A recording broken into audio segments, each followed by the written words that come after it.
whether you're in politics, whether you're in corporate, if you're looking at the next quarter, that's a very short time frame. And if you're looking to that, that means you're being judged by that. So it doesn't matter what you did in Q1 and Q2. If Q3 is bad in corporate, they already start putting the pressure on you.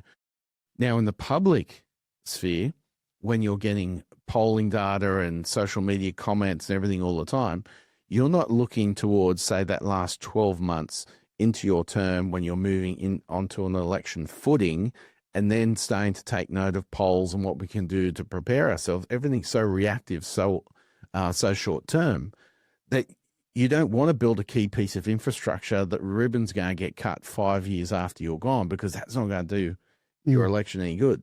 And that's part of the problem. To me, if you're being a good leader, you know you're doing things in the best interest of the country, the state, whatever, that will echo long after you're gone. People won't even know your name with some rare exceptions. And so what? So, Dave, on the corporate stuff, there's a whole raft of incentives that they deploy to make sure that executives at the senior level, I'm talking listed companies, so they design their incentives to make sure that there's a much longer term focus, right, in terms of deferrals, delays, a portion of 80% of this year's incentive that you think we parked it, you get it in 5 years' time. So there's ways they can control that, but I get it. It's still very much giant gaps. Yeah, because Alan Joyce is proof of that. Yeah, well, like, what have you done for me in the last 3 seconds, right? Well, what happens is if you're in a business where your remuneration in terms of share options, or you can sell, or bonuses, you're in something where the issues are not going to play out for a long time. So replacing aircraft, upgrading your facilities, so on and so forth. It's very easy to increase margin over that time period to get done.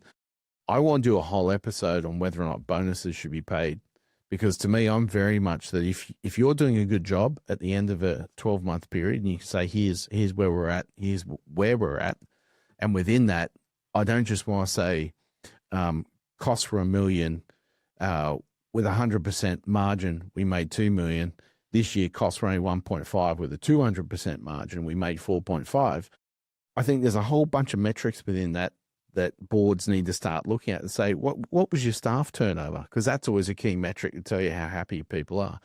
What's the average income of people in our business? Yeah, like what's our reputation out in the market? Yeah, all these sorts of things. What's the CEO to average worker pay? Correct. Like, what's the multiple, Correct. right? So a lot of those are in place.